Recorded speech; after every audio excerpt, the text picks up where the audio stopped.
Mesdames et messieurs, chers abonnés, bonjour. Je suis Bernadette Prévost, votre présentatrice pour cette nouvelle vidéo version française de Cosmo TV. Cosmo TV est fière de vous présenter sa deuxième saison de Voyage pour les droits des familles multiculturelles en 2021, dirigée par le Centre d'aide sociale multiculturelle et avec le soutien de la Commission anticorruption et des droits civils. Ce programme est traduit depuis l'année dernière en 6 langues, dont le coréen, japonais, philippin, français, thaïlandais et vietnamien. Et cette année, le mongolien a été remplacé par l'anglais et le français, ce qui nous ajoute un total de 7 langues. Notre premier invité aujourd'hui est un membre de la Commission anticorruption et des droits civiques en charge des droits et des intérêts du peuple coréen. Bonjour et merci d'avoir accepté cette interview pour Cosmo TV.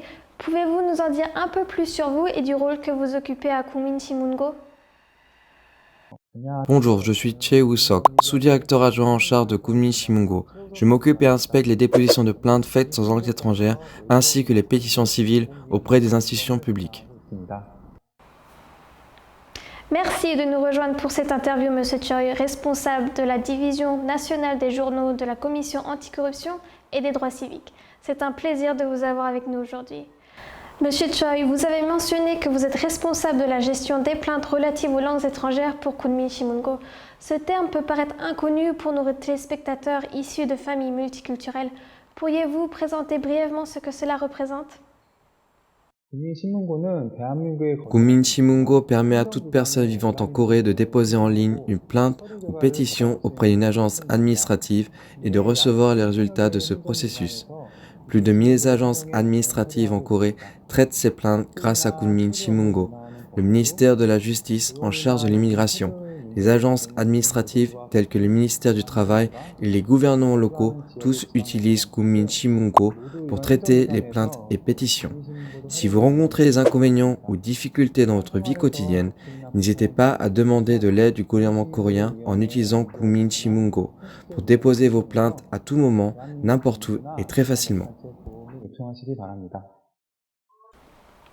Je vois, merci. En résumé, ce système s'appelle Kunmin-Chimungo, où toute personne vivant en Corée peut déposer une plainte ou pétition en ligne auprès de l'agence administrative et recevoir les résultats de ces plaintes. Et toute personne rencontrant des difficultés ou des désagréments au quotidien sont invitées à postuler en ligne pour pouvoir obtenir de l'aide. Monsieur Choi, comment une personne issue d'un contexte multiculturel et qui ne parle pas bien le coréen peut-elle utiliser ce site? Et à quelle page d'accueil ces personnes ont-elles accès? Kunmin-Chimungo offre essentiellement ses services en coréen. Mais depuis 2008, nous gérons nos services civils en langues étrangères composés de 14 langues, dont le thaïlandais et le vietnamien, pour offrir un meilleur confort pour les personnes issues de contextes multiculturels vivant en Corée.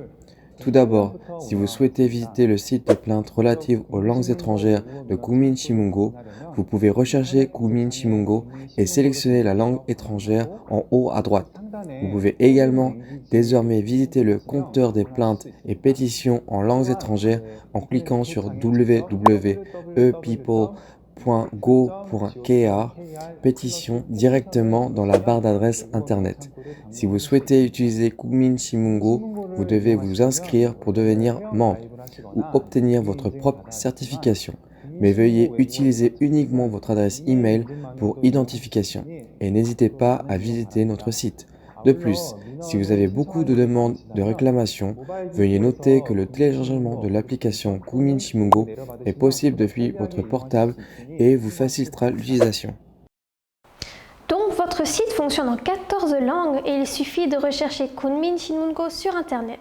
Et toute personne peut l'utiliser du moment qu'elle a une adresse email. Monsieur Choi, il est peut-être difficile de déposer une plainte en son propre nom. Est-il possible de procéder d'une manière anonyme sans utiliser son vrai nom?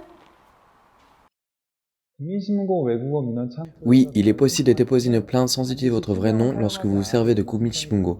Cependant, si vous décidez de ne pas utiliser votre vrai nom en fonction du contenu ou de l'objet de la plainte, il existe une certaine limitation quant au traitement de celle-ci par l'agence administrative. Il est donc recommandé de soumettre votre vrai nom pour déposer une plainte ou une pétition. D'accord, donc même s'il est possible de procéder d'une manière anonyme, il vaut mieux utiliser son propre nom pour que notre plainte soit entièrement prise en compte. Pourriez-vous nous donner plus de détails sur comment les personnes issues d'un contexte multiculturel peuvent déposer une plainte et comment leurs demandes sont traitées? Visitez le site des plaintes faites en langues étrangères 국민신문고, puis sélectionnez la langue que vous souhaitez utiliser et appuyez sur le bouton Plainte. Ensuite, sélectionnez le nom, la résidence, la nationalité, l'adresse email et le motif pour informer du processus de traitement de la plainte. Remplissez le titre et le contenu, puis appuyez sur le bouton Soumettre pour terminer votre procédure de déposition de plainte. La pétition sera traduite par la Commission anticorruption et des droits civils et remise à l'agence administrative appropriée, qui examinera le contenu, rédigera la réponse, puis la fera vérifier et traduire dans la langue de l'applicant pour une meilleure compréhension de la réponse. Nous vous enverrons ensuite cette réponse directement par email, mais vous pouvez aussi vérifier directement après avoir visité le site 국민신문고. Merci pour ces informations précieuses. Quel type de plainte ces personnes issues de contextes multiculturels peuvent-elles soumettre? Il semblerait que plusieurs plaintes concernant la délivrance de visas correspondant au contrôle de l'immigration du ministère de la Justice ont été déposées. Actuellement, les sujets principaux sont les demandes de renseignements sur la délivrance de visas, la scolarité des enfants, le changement de résidence, les moyens de subsistance du ménage et l'insécurité de l'emploi. Vous pouvez aussi vous renseigner auprès du comptoir de services de fonction publique de 국민신문고 sur les services administratifs tels que l'aide sociale, signaler des affaires illégales ou gênantes et suggérer une amélioration de la politique ou du système. Lors du dépôt de plainte, veuillez noter en détail l'objet et le contenu de votre requête pour que l'agence administrative puisse clairement s'occuper de votre demande. Cependant, veuillez noter qu'il existe certaines restrictions concernant l'aide aux agences administratives, même si vous déposez une demande de plainte civile, comme les affaires entre particuliers, des décisions de justice, ainsi que les affaires connexes. D'accord, donc les étrangers vivant en Corée ont le pouvoir de soulever plusieurs sujets qui peuvent être problématiques, en particulier les services administratifs tels que l'aide sociale qui peut être également signalée pour ses inconvénients potentiels et même suggérer des améliorations concernant certaines politiques et autres systèmes. Il semble que 국민신문고 est fait pour accueillir les plaintes et pétitions de nombreuses personnes issues d'une communauté multiculturelle.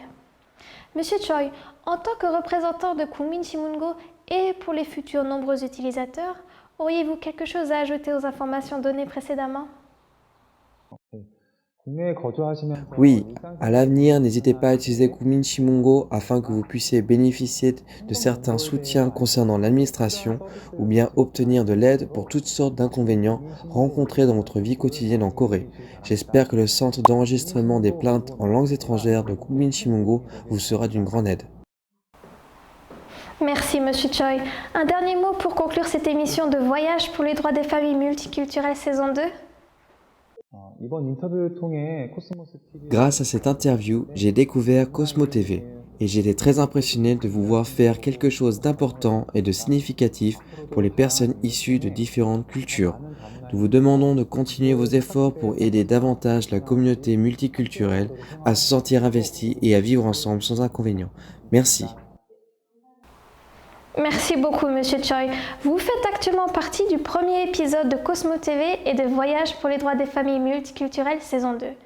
Pourriez-vous nous donner un fighting pour le développement de Cosmo TV? Cosmo TV Fighting. Abonnez-vous et likez cette vidéo et n'oubliez pas la cloche de notification. Merci. Encore merci Monsieur Choi, responsable de 국민신문고, commission anticorruption et droits civiques, d'avoir pris le temps de participer à cette interview malgré votre emploi du temps chargé. Chers téléspectateurs de Cosmo TV, la communauté multiculturelle vivante en Corée a le pouvoir de soumettre ses plaintes et pétitions de plusieurs manières, en particulier depuis que le nombre de familles et d'enfants multiculturels augmente, même si cependant il peut être difficile de porter plainte sans maîtriser parfaitement le coréen. Si vous regardez cette émission et si vous connaissez des personnes issues de la communauté multiculturelle qui ont besoin de déposer une plainte ou une pétition, veuillez taper dans la barre de recherche le mot 국민신문고 sur Internet. Vous pourrez accéder à ce site qui est géré par la Commission anticorruption et des droits civils et il existe aussi un entrepôt de pétitions en langues étrangères où vous pouvez aussi déposer vos plaintes en 14 langues. Nous vous avons présenté aujourd'hui Monsieur Woo Sok-choi, en charge de Kuminchimungo et de la Commission nationale des droits civiques, pour en savoir plus sur les possibilités de dépôt de plainte et de pétition pour la communauté multiculturelle. Pour notre prochaine et deuxième réunion de voyage pour les droits des familles multiculturelles saison 2, nous aurons un entretien avec le responsable de la politique étrangère du ministère de la Justice à propos des mesures concernant le coronavirus pour les étrangers illégaux.